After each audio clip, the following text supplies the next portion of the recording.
What's up YouTube, Dal here from Zephyr Wargames, and today I'm bringing you an updated branded Despia Duality profile. That's right, we are still using the Duality spell card. I think it's really kind of cool to be able to cheese out a Dragoon, but also the other targets you can kind of quick summon too, and that will then give you the ability to dodge certain hand traps and of course set up the auto win button, being the Nightmare Gimmick Puppet lock. So we will get started. Shout out to Eldin, who got top 8 at Yu-Gi-Oh! Euros, and he actually used a very spicy tech that I've added into this deck that I think works incredibly well if you are worried that it's no longer going to be Ash Pass. So with all of that out of the way, please smash that like button, hit that notification bell, and subscribe so you don't miss out on any more upcoming content.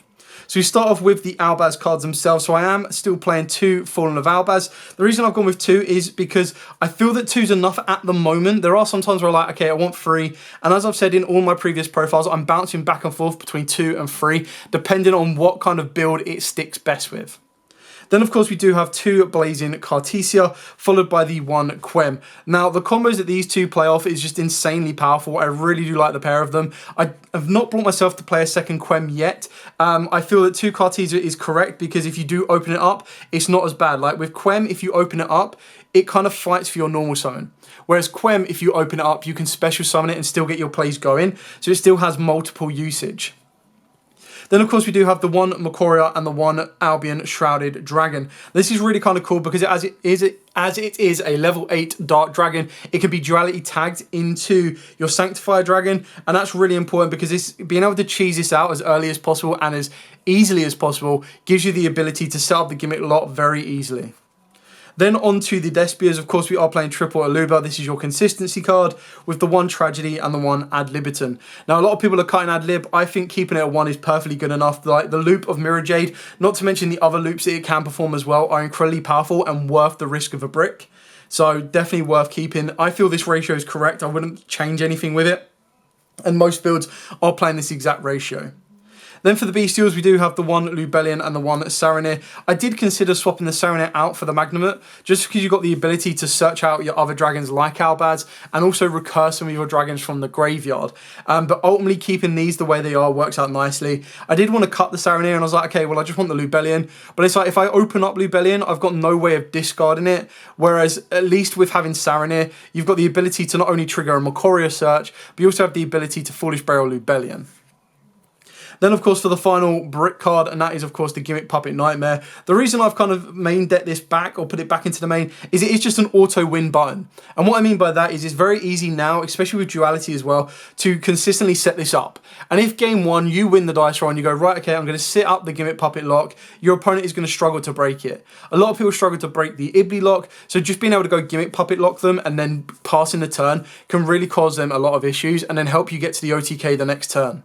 If that isn't enough, the combo where you can actually use Sanctified Dragon to bring back your Albaz and the Gimmick Puppet, and then use Albaz to fuse off the Gimmick Puppet, not only are you utilizing the lock of that, but you're also then being able to use it to your advantage in order to get yourself a Mirror Jade as well, is insanely powerful and pretty degenerate. Then for the final kind of monster before we move on to the hand traps is the Edge Imp package. Now again, shout out to Eldin on this one. He went back to the Edge Imp, and I completely understand this for the pure fact that it's just so good to give you another way in order to get to a poly play if you get ashed. But then, of course, he was playing the Fusion Duplication. Now, this card was absolute clutch, and I could see why it's so good being put back into the deck. And I had denied about using it. He was using it with Super Poly, normal Polymerization, and of course Branded Fusion, but I've kind of cut that down to only use it for the normal Poly and the Branded Fusion. So the Edge Imp engine, again, I went kind of tight because it is a 45 card deck at the moment. We've got 2 Edge Imps, 1 Poly, 1 Patchwork. It just kind of is the ratios that I'm running around with. You can up this and go 2s and 2s and 2s, entirely up to you. Before we get onto the spells, I'll go over the hand traps. So for the hand traps, we were playing triple Ash Blossom and double Imperm. The reason for Imperm actually serves a double purpose because, preview, we are playing the triple tactic Frost as well.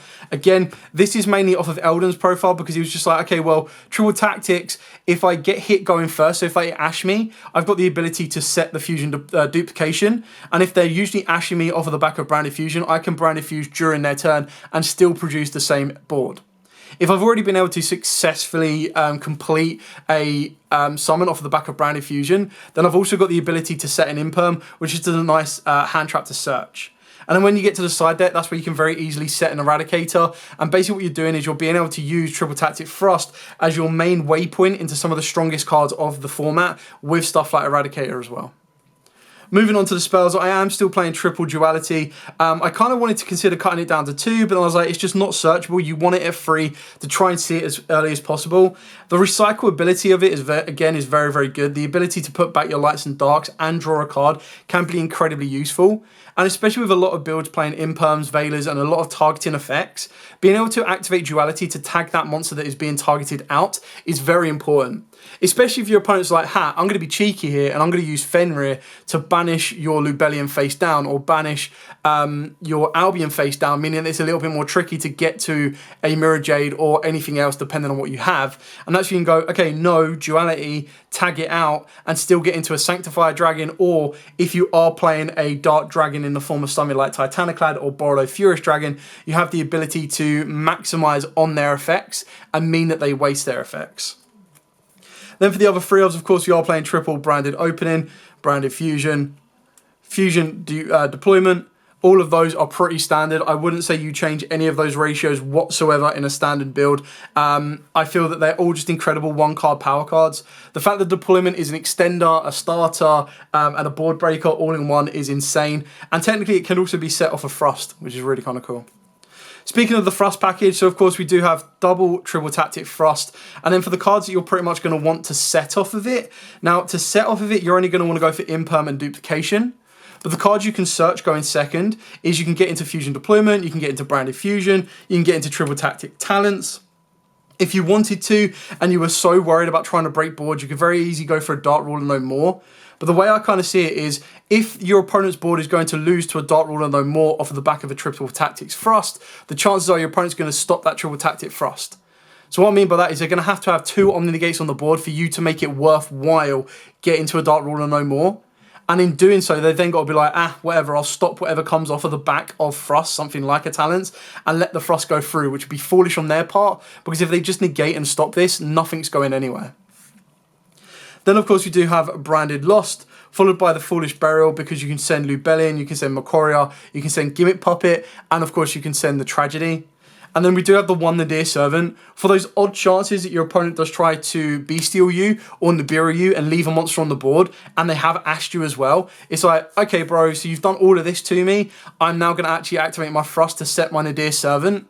And even then, let's say your Branded Fusion goes through and they still fall into Thrust, you can still set the Nadir Servant and then build your board off the back of that. It's just another one of them ones to have another card that if I luckily open it, great, I've got another way to play around an Ash or play a little bit more. But I also don't clog my deck down by playing 3 of it when it can be searched through Thrust. The final spell card is branded in red, and then for the trap cards is Retribution, and then of course the Duplication. So as it is a normal trap card, you get to target 1 fusion or poly, normal or quick play spell in either player's graveyard. Banish that spell card, then apply that spell's effect when that card is activated. You can only activate 1 fusion duplication per turn. Now the nice thing about this and why Eldin's was such a cool deck was if you use this with Super Poly, you don't play the discard cost because that's the activation cost, not activating its effect. So that's really kind of cool because you can dodge that and then still fuse with your opponent's monsters, which is really nice. But I kind of use this as one of the ones that the chances more times than not, if I've got Thrust and Branded Fusion, I activate Branded Fusion, it goes through, great. They Ash it, or they don't Ash it. They try and stop it with one way or another. I can go Thrust and either go for Triple Tactic Talents, look at my opponent's hand if they've got a monster on the board, or I'm going directly for Duplication, meaning that I can get a Branded Fusion again during my opponent's turn. So it's kind of a bit of give and take. It's entirely up to you to experiment with this. But I mean, pretty much if you're a branded player, you've probably already seen Eldin's build. And I was like, here's another build that you can do that if you want to still play Duality, which he wasn't. So I kind of wanted to show you how you can still adapt what he's kind of introduced to the deck and still maintain the Duality build as well, because I really do like it. Like, there's nothing better than seeing your opponent's face when they go, okay, Lubellion, chain Imperm, and you go, ha! Chain Duality, tag out, dodge it, and get a stronger monster on board. Even more so when they try and do it to your Dust Dragon, and you go, haha, free Dragoon, let's go. So moving on to the extra deck, of course, we are playing double Mirror Jade. Not much more really needs to be said about that one. Double Albion, again, pretty straightforward and simple on this. And then following this up with the one Lubellion, the one Sanctified Dragon, and the one Rinbrum. I still really like this. The fact that it's less so that you're actually going to summon it, but if you do open up Saronir, you could technically summon this with Saronir, start bouncing stuff, start sending stuff, you name it. But the idea is that you can send this to the graveyard off of Mirror Jade, and then you've got the ability to banish this, bring back an Albaz, and then contact fuse your opponent's board, which is very nice. And then, of course, we've got 2 Dust Dragon. This card's just insanely powerful right now. The fact that you can use it as fodder to get into Dragoon. On top of that as well, because you're playing 2 Cartesias, you're going to get into it a lot more consistently than you previously were. It just kind of ticks as many boxes as you possibly want it to. Speaking of the Dust Dragon, the targets that we can summon off the back of the Dust Dragon is one Quintirius and, of course, the Lulu Walif. I really, really, really do want to go back to Priscillian. I keep trying it out. I keep chopping and changing. It's just such a fun little card that a lot of people can't really deal with it once you get it on the board. And it's just so nice to be able to go, ha, steal your stuff. Let's go again. But that really comes down to personal preference and if you like it or not. I still quite like the Quintirius because it's one of them ones that a lot of people don't expect 9 times out of 10. And when you summon it out, being able to reduce all of your opponent's monsters and turning their boss monsters into pretty much weaklings for you to just attack over is insane. And then for the non-Despias and branded fusion monsters, Dragoon, pretty standard on that one, Draxtapelia, Guardian Chimera, and then the final slot, whether you want it to be your Priscillian, whether you want it to be your Borderline Furious Dragon, or if you wanted to put Super Poly in for targets, as the Dark Magician player in me, I kind of wanted to keep the Dark Magician, the Dragon Knight, because I just find it funny that if my opponent's trying to wall up, like they go first and they're like, right, okay, I'm going to play around Lightning Storm, I'm going to put everything in defense, I'm going to try and build a wall, and you just go, yeah, okay, cool. Duality, go into this, and then all of my monsters now have piercing. And the fact of the matter is, if I open up Branded Fusion plus Duality, in reason, you pretty much have a route to OTK because you'll go Lubellion, Lubellion's affected discard, and then you tag Duality to go into this. You'll then still end up resolving your Lubellion play to get you into Mirror Jade. So your end board will be Mirror Jade and then the Dark Magician, the Dragon Knight at the very least. And then your Dark Magician, Dragon Knight's going to do piercing and then burn your opponent for the attack of one of the monsters you destroy. Mirror Jade can banish off one of the others, and then it can also attack a Defense Fisher monster, or if just by clearing off those 2 monsters you've got enough to go for an open board, you're going to get 3k. So all you'll then need to do is get the piercing and the burn off of the back of this, which, depending on what their defense is, if they've built a wall and they're not expecting a piercing monster like this to come out, could lead you to game. And that's before you start adding in Cartesia, your Albion Dragons, your Polys, your Patchworks, you name it, you still have the ability to build on top of that and then still lead you to a very nice and powerful OTK. Anyway, that is it for the build. I know not everyone is going to absolutely love this, and I'm not declaring this as the best branded deck ever made, but it is still a very, very fun deck. I'm constantly tweaking, constantly changing, very much constantly enjoying this deck. And the Duality, again, some people love it, some people hate it. I still really, really like it. I think it does quite a lot for the deck, and I do like the kind of niche scenarios that do pop up on a more consistent basis that just allow me to kind of play around certain interactions and also cause my opponent a bit more of a headache, because at the moment, while it's technically a new card, a lot of my opponents are going, huh, it does what? Hang on a minute, this can do, huh? You can draw off of this? You can tag out into this? Hang on a minute, how did you just make Dragoon? And it's like, yep, that's exactly what I've did. And off the back of that as well, if you're like Gimmick Puppet locking your opponent, they're just going to be pissed with you game one anyway. So being able to dodge all your stuff and go into Duality is just as cool. But that is pretty much it for the profile. If you don't have any questions at all, by all means, as absolutely always, put them in the comments down below. I will be more than happy to answer them for you. But for now, as absolutely always, stay safe, and of course, happy dueling.